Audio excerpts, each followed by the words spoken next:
All right, well, welcome to the Zach on Earth podcast, the show where we bring you news from the human world and beyond. My name is Zach, and I'm your host. Welcome to the show. We got a great one for you today, and let's get right into it. So the State of the Union address happened this past week. Democrats, Republicans, Supreme Court justices, military personnel all gathered into the Congress to listen to President Joe Biden deliver some remarks about the State of the Union. And frankly, I think that the term is a little bit of an oxymoron. There's not a lot of unity right now in the country in general, right? We seem more politically divided, socially divided than ever, and so hopefully, some of these messages can be taken genuinely and really try to bring people together. But to me, it's really more of a glimpse into how partisan politics really works. You can really see that in the number, just the sheer number of standing ovations. People that stand for one thing and don't stand for another, and you can really tell where people's party lines are drawn based on those standing ovations, right? Who claps for what? So let's take a quick look at a clip of that. Let's see kind of what it looks like on the ground, and we'll kind of get a take on what's going on here.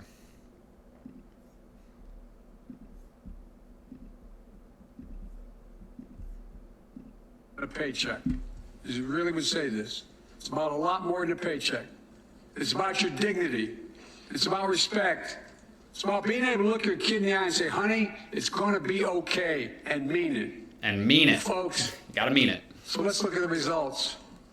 We're not finished yet by any stretch of the imagination. First of all, look at how enthused Miss Kamala Harris looks in this compared to Kevin McCarthy, who in this, I just happen to pause it here, but literally is falling asleep at Joe Biden's words here. So you can already kind of see who's more into what he's saying just based on that. But unemployment rate is at 3.4%, a 50-year low.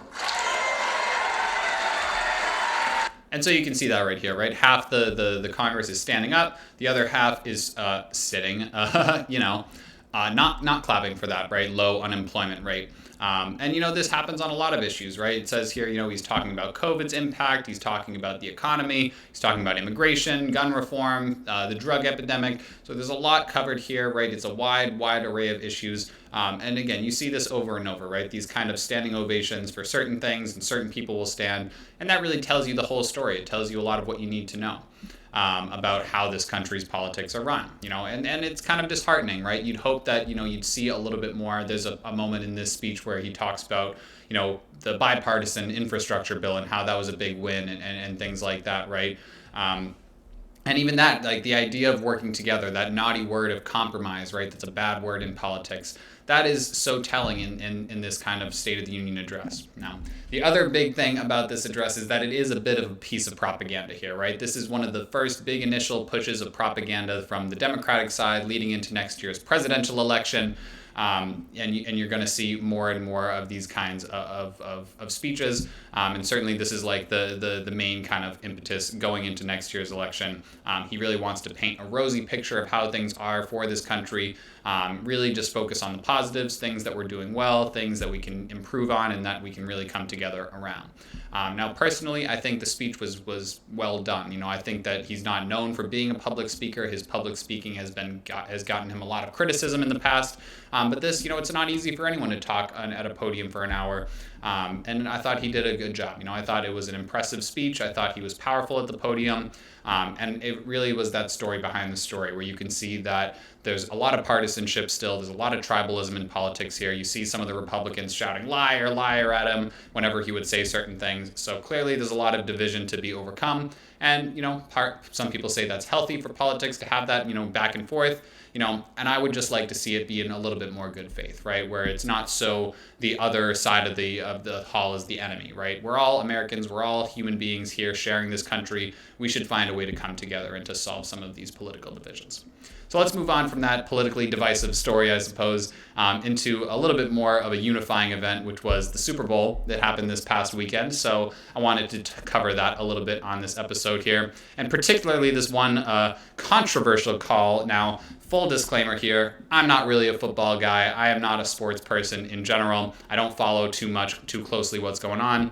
Ever since TB12 left the Patriots, I have really been in a hole in terms of following the NFL. But this game was awesome. It was really exciting to watch, back and forth the whole time, tied up going into the fourth quarter. Really exciting game.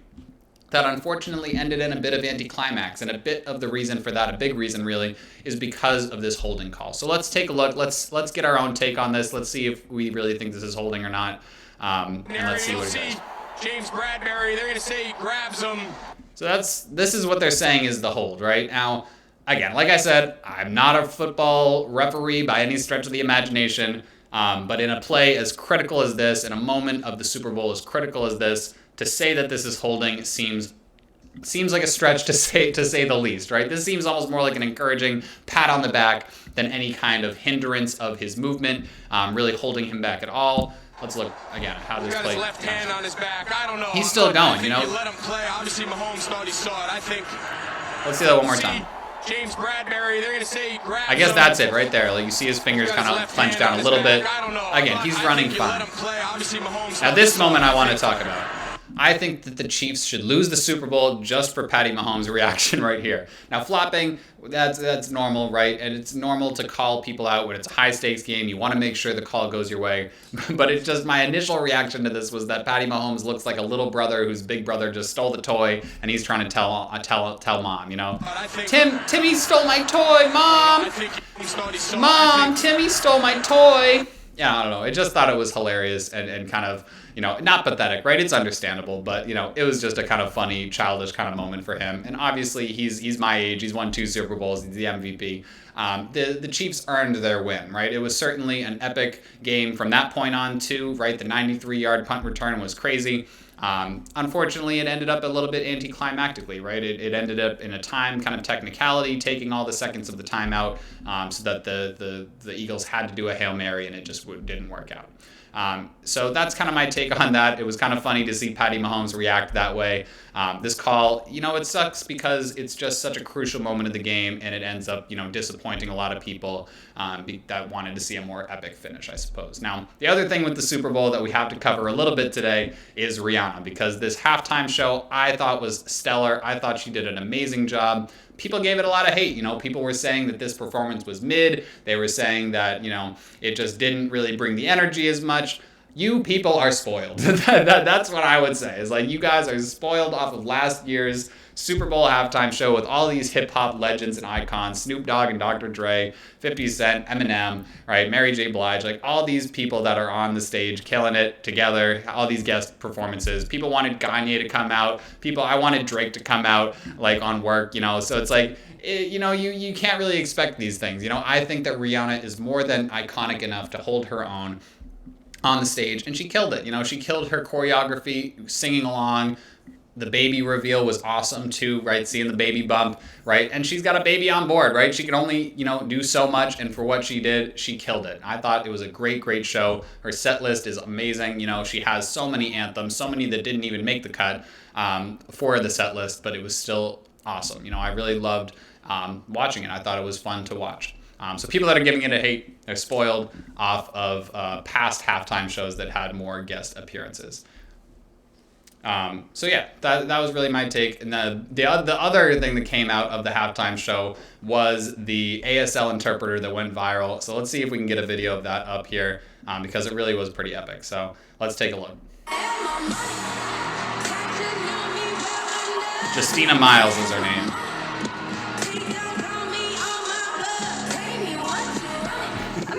And again, people were saying that she gave more energy than Rihanna. And again, like, that's somewhat understandable, you know, based on Rihanna's situation. But it really was entertaining to watch. And it's so great for the deaf community to have interpreters like this that can really bring them into the experience more and really bring that energy. Her facial expressions, her gestures, just really, again, understood the assignment, I think is maybe the right way to put it. You know, she really killed it. Let's see a little bit more of this. Sign language interpreter Justina Miles brings the energy to Rihanna's Super Bowl halftime show. You want to get it right. You know everybody's watching. Not only did Riri's... So yeah, again, Justina Miles, you killed it, killing the interpretation game. And again, I think that Rihanna did a great job at the halftime show. So let's move on to the next story. This is also a Super Bowl related story, but moving into the animal section of the show. And this is talking about, of course, the Puppy Bowl. So this is, you know, a lead up to the Super Bowl. It happens during the day of the Super Bowl. Frankly, I think it's a way to get a more mainstream audience tuning into Fox Sports that wouldn't otherwise come for the Super Bowl. Maybe they'll come for the Puppy Bowl. Now, I personally didn't know too much about the puppy bowl, where it kind of came from or why it was happening. Obviously, it's adorable. The dogs are so cute. But there's actually more to the story. And if you didn't know, let's watch a little bit here and see what we can learn about the puppy bowl. Since 2005 has been adopted. Tell us how this event, has really helped. I mean, So there's cute. a serious side to These all of puppies this. are It's so helping to cute. raise awareness of rescue dogs, of adoption, all of this on a much bigger scale. How do you know it's making an impact? It is. And, Puppy Bowl, I know you're talking about the Eagles and the Chiefs earlier, and really it's a game that no matter what side you're on in the human football game, everybody can get behind Puppy Bowl, right? Whether you're 9 or 90, you can root for Team Rough and Team Fluff and get these guys adopted. The way we see an impact is that every single one of the shelters that we work with, even after Puppy Bowl is done airing, reports an uptick in adoption inquiries. Okay. And that's our goal. Oh, that's amazing. So not only is this a great, chance to bring people together and to enjoy these cute dogs, but it actually also results in more adoptions for these dogs. All the dogs that participate in the Puppy Bowl have been adopted, as well as the shelters that don't, or that bring the dogs to the Puppy Bowl. They also see an uptick in adoptions. Now, frankly, I always think that adoption is the way to go. I am an adopted pet owner. Maybe my cat will make an appearance at some point if she walks up here. But in general, right, if you can adopt, you should. I think that's always the way to go. And this Puppy Bowl, besides, again, bringing people together, maybe that's like a theme of this show today, is that we can come together through these common things like the love of dogs. But also, right, it helps with adoption. So that's a win-win. Now, one other Super Bowl related story, there were a lot of movie trailers that dropped during this Super Bowl. There was Scream 6, there was Fast 10, let it go. But either way, there were some great trailers that dropped. And one of them was this dog movie called Strays, and I had no expectations, no idea what this movie was going to be like. Let's see a little bit of this trailer. If you haven't seen it yet, it looks like it might be stupid or it might be hilarious. So let's take a look. Today is going to be the best day ever. I love sunshine, I love butterflies, but more than anything, I love Doug. Hey! Shut the fuck up! Fucking piece of shit. That's Doug, the best owner in the world. We're playing. So right off the bat, obviously they're trying to set the tone here, right? It is not going to be your typical, talking dog movie, right? It's not Cats and Dogs. It's not going to be Air Bud. It's not going to be Lassie, right? This is like if Homeward Bound had a crossover with Superbad. It's really going in the raunchy direction. It's trying to be an R-rated adult comedy for people that are like in my generation that grew up with these kind of really wholesome talking dog movies, taking a spin, a risky spin on that genre. It's got a star-studded cast. It's got Jamie Foxx. It's got Will Ferrell. Will Forte. So again, all these, actors, it seems like it could either be really good or really bad. It's yet to be determined, but I think it looks like an intriguing concept, right? The idea of having like a talking dog movie, but having it go in the more adult direction. I think it looks like it could be pretty funny. So that's it for the animals section of the show for today. And I wanted to go on to this story because this is our first fungi related story. And I think was really interesting. So this is from the New York Times, and it talks a little bit about psilocybin hallucinogenic mushrooms in Oregon. So let's talk a little bit about that story, and we'll see what we can learn. So it says, legal use of hallucinogenic mushrooms begins in Oregon. On January 1st, Oregon became the first state to allow adult use of psilocybin magic mushrooms. Licensed guides will likely determine whether the program is a success.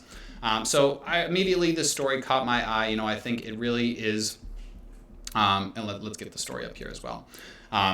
It really caught my eye because, obviously we're coming off of a huge wave of cannabis legalization in this country. You see dispensaries all over the place, right? This has been the big push for drug use advocates in the past 10, 15 years. And it's been pretty cool to see that become more normalized, almost like the way bars and alcohol has been treated for the past 100 or more, years in this country, right? Completely normalized.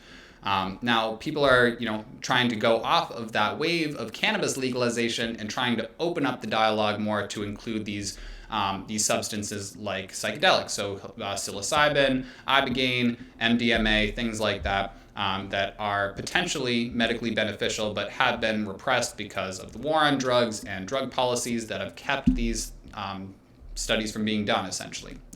So this is an interesting article that maybe is starting to indicate a change in the winds here, a change in people's attitudes and the culture's attitude towards drugs. So let's see what we can learn, and let's read a little bit of this article. And this is from January 3rd.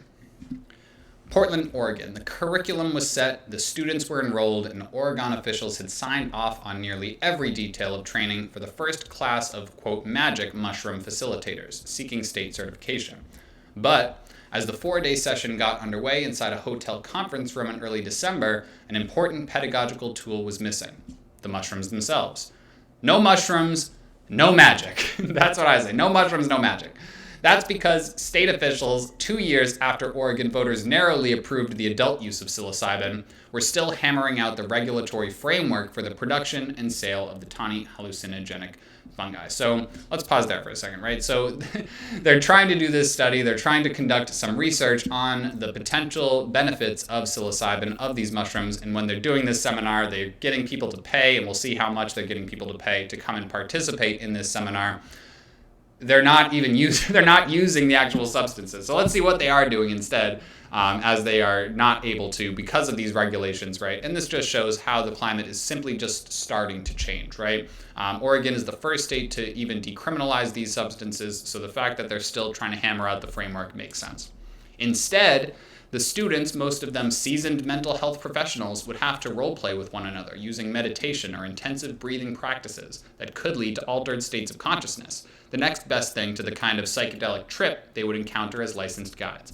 So I guess this was just like really funny to me to think about these people coming to this seminar, trying to do these like psychedelic research, and then just sitting in a hotel conference room, just sitting around in a circle, like doing breathing exercises. And I know there's things like tantric yoga and things like that that can actually, if you do them over and over and consistently, can lead to these supposed trip-like states, right? But, you know, they're not using the mushrooms, so the fact that it's just they're having this whole kind of role-playing seminar, it seems a little bit absurd. So let's kind of see what else we can learn here. Not that anyone was complaining. Like many of the 24 students who paid nearly $10,000 for this course, they're paying $10K to sit in a hotel conference room and do meditation exercises. Just to really, this is at bottom what's going on here. Jason Wright, 48, a hospital psychiatric nurse in Portland, said he was thrilled to be part of a bold experiment with national implications. It's incredible to be on the front lines of something that has the potential to change our relationship with drugs that never should have been criminalized in the first place. And I think that's a really good point. You know, I think that is really kind of the story behind the story here is how much the war on drugs from the 1970s has been a failure, right? Not only in that it's suppressed research that could have been done over the past 50 years on psychedelics and on other substances that were classified Schedule I, no medical benefit. And now we're in a potentially, in a setback state as far as we could be in terms of getting people the help that they need with some of these substances that have been repressed.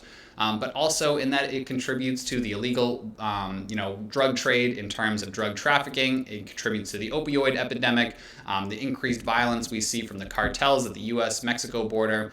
All of these are contributed to by this original war on drugs and this idea that all drugs are bad, don't do drugs, just say no. All of these legacy things in this country have led to the state that we're in today. And it's interesting. Again, this article shows how the winds of change are beginning to pick up here and how people's attitudes are starting to change towards these substances. And some of this research is starting to be done on a more medicinal level, on a more medical level, I should say. And that is promising, again. And needless to say, the mass incarceration in this country, the idea that has these bigoted, racist roots, also has had a huge effect because of the war on drugs that targeted these communities, particularly communities of color and young African American men, filling up these cells in private prisons. The for-profit prison industry is heinous and should be totally disbanded and reformed, but that's a conversation for another day. So as far as the psychedelics go, it's hilarious that these people are sitting around a conference room doing breathing exercises with each other and paying $10,000 to be there, but it is promising. It opens up more conversations around psilocybin and psychedelics in general, and hopefully could have some policy change ramifications later on. So let's go on from this story for now. I thought that was an interesting kind of piece here, so hopefully you found it as intriguing as I did. So now it's time for our Just When You Thought segment of the show. A couple more stories for you, and just when you thought that Drake couldn't have any bad press, turns out that's not the case. So let's go on to this story here. It's all about the XXXTentacion murder trial that's currently underway. So the headline here is from Rolling Stone. It says, Drake's lawyers hit back against deposition subpoena in XXXTentacion murder trial. This is from February 13th, just a couple days ago. It says, Drake and his lawyers are trying to quash an effort, and he can afford good lawyers, by the way, if you didn't know, are trying to quash an effort to subpoena him for a deposition, right, sitting in and testifying in the trial in connection with the XXXTentacion murder trial. The deposition is being sought by Mauricio Padilla, a defense attorney for one of the three suspects, Dedrick Williams.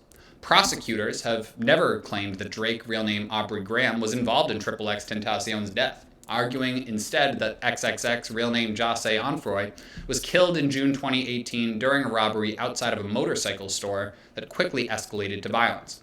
Padilla has inserted Graham and his alleged feud with the rapper into his case as a possible alternative theory to the killing. So let's break this down a little bit, right? So the idea that Drake was involved in this murder came from these viral social media posts from XXXTentacion, where he had said back in 2018, he had made this social media post on his Instagram story saying basically, if I get killed, it was at Champagne Poppy. He's responsible, using Drake's Instagram handle to kind of implicate that, hey, if I get killed, it was because Drake put a hit out on me, right?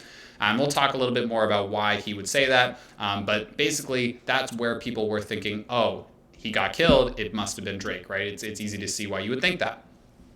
Now, the kind of the complexity here, I guess, the complication to that is that XXX, while he was still alive, posted a follow-up post to that, basically saying that he was hacked, that post was false, he wouldn't say something like that, people that believed it were, stupid, whatever, right? Basically debunking that claim that he had originally supposedly posted saying that it would be Drake that killed him, right?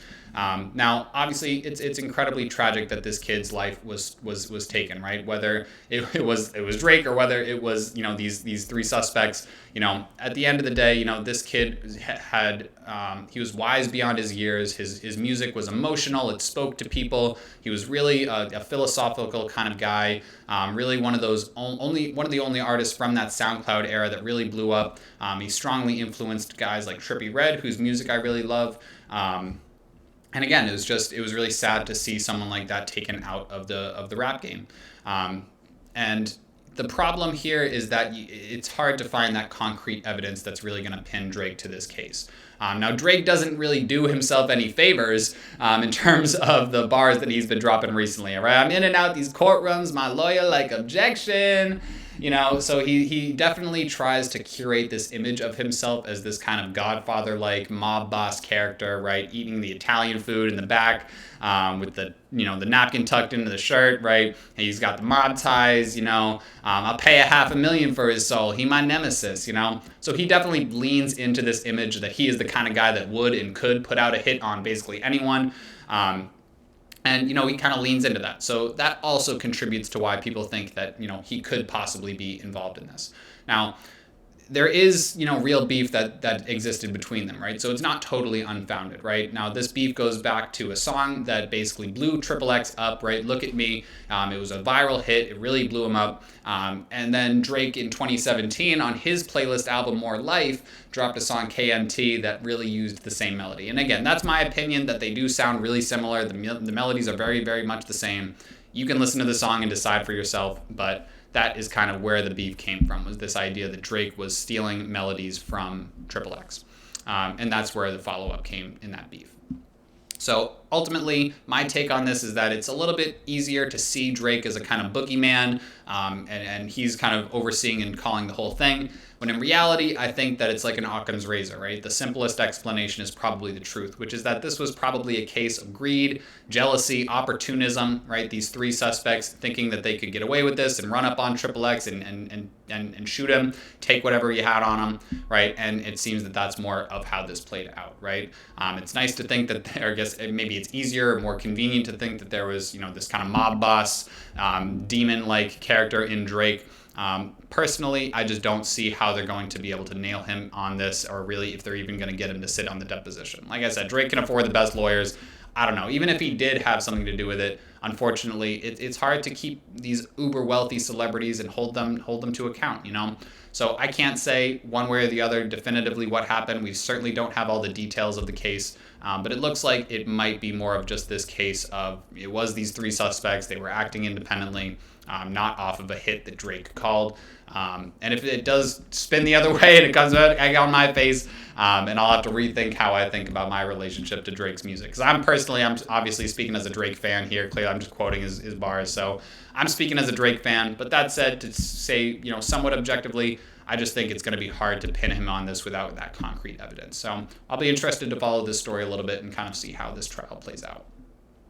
So we got one more story for you today before we wrap up the episode, and this is a tech-based story. It's also kind of speaking to some social issues in the country, and let's see what it has to offer. And this story is all about the new game that just dropped this past week, Hogwarts Legacy. So another big disclaimer here: I am speaking as a huge Harry Potter nerd, Harry Potter fan. You can probably see the Harry Potter spell book and collection of books. I got the cutout of Hogwarts up there, so I'm a big Harry Potter nerd. I grew up with these books and movies. I was always around the same age as Harry, like when each book would come out, so I felt like I grew up with these stories.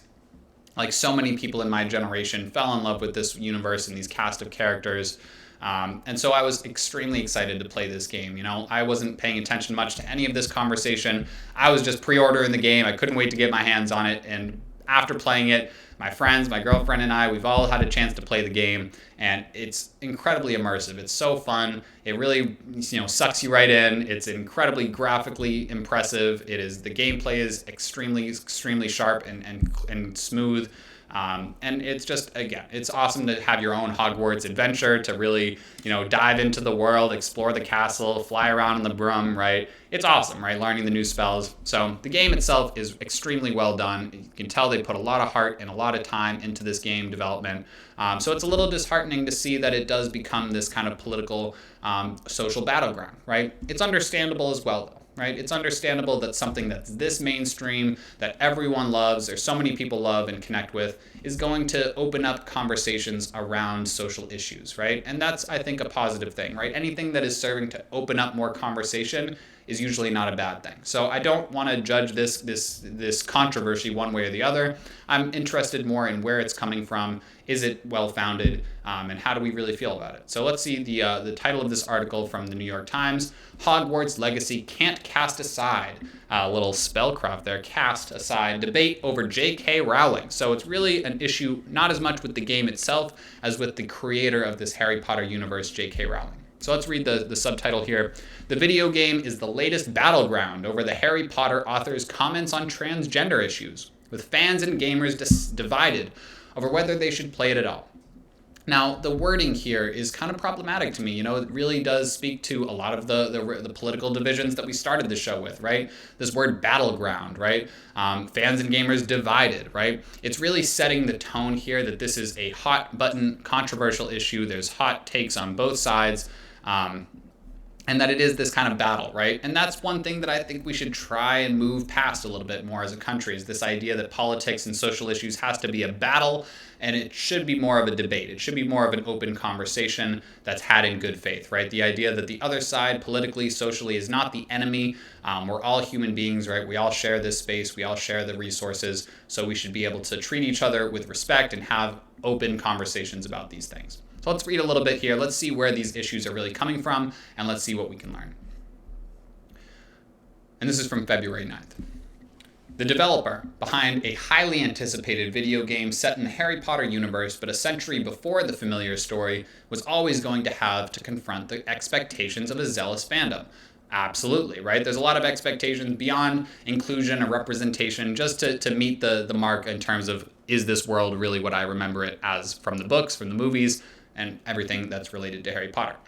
There was the challenge of creating an engaging experience beyond the well-known tale of the boy who lived, and the risk of disappointing fans by omitting beloved aspects of the wizarding world. Sorry, no Quidditch. Now, I cannot believe that they didn't put Quidditch in this game, right? It's an impressive game. I've already given it its flowers, its praise. It's an awesome game. I haven't felt this scorned by the Harry Potter universe since the Goblet of Fire movie, when they went to the Quidditch World Cup and Cornelius Fudge released the snitch, and then the movie cut to the end of the game, right?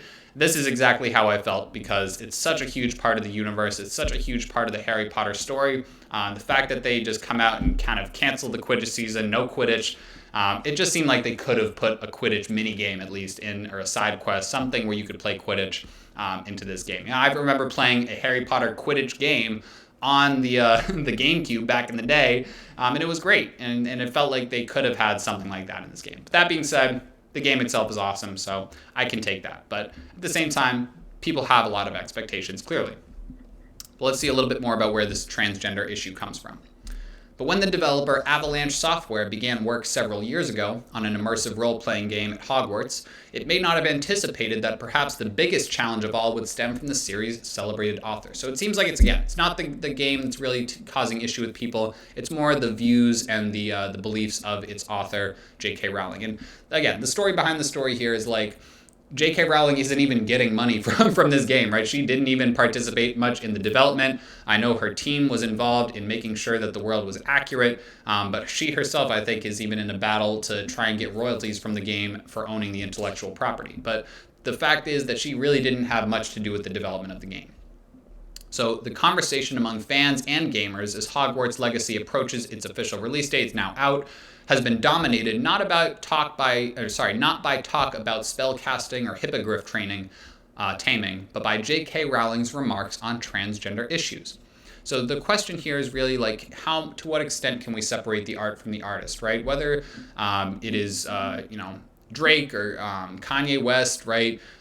Michael Jackson, right? R. Kelly. This has been a huge conversation in recent years, right? And J.K. Rowling is the next target, right? It hurts me that they're coming for Harry Potter, right?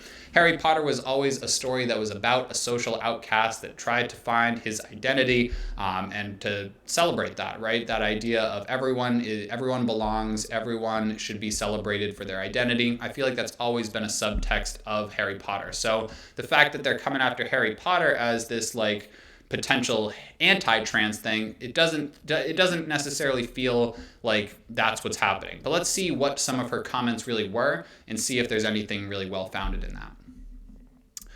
Potter fans have been grappling with these comments for years, especially after Rowling published an extensive essay in 2020 in which she said a movement of transgender activists was, quote, seeking to erode woman as a political and biological class and offering cover to predators. Now, I think that's really where the issue comes in, right? Even though she says something like this, right? I want trans women to be safe, right?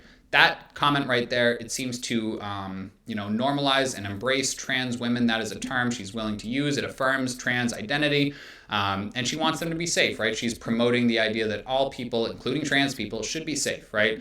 At the same time, I do not want to make natal girls and women less safe. Now, whatever term you want to use, biological girls, female assigned at birth, natal girls, right, and women, right? She's trying to draw a distinction between these quote-unquote biological or natal women and trans women, right? And also, it seems from those statements that she's implying, right, that trans women in general may be just predators that are trying to use their trans identity to prey on women. Now, that I can understand seems like a hateful or anti-trans statement, right? You certainly, it is a small minority of people in general, regardless of what identity you have, that are predators, right? So to say that one group is more likely to be predator, that is harmful, right? And I can see that, right? I don't know if it really encapsulates her overall views. I haven't really read this extensive essay on it and seen her full take. But from what these quotes say, it seems that in general, she does accept and believe that trans women ought to be accepted and trans people in general ought to be accepted by the culture and normalized and celebrated, embraced.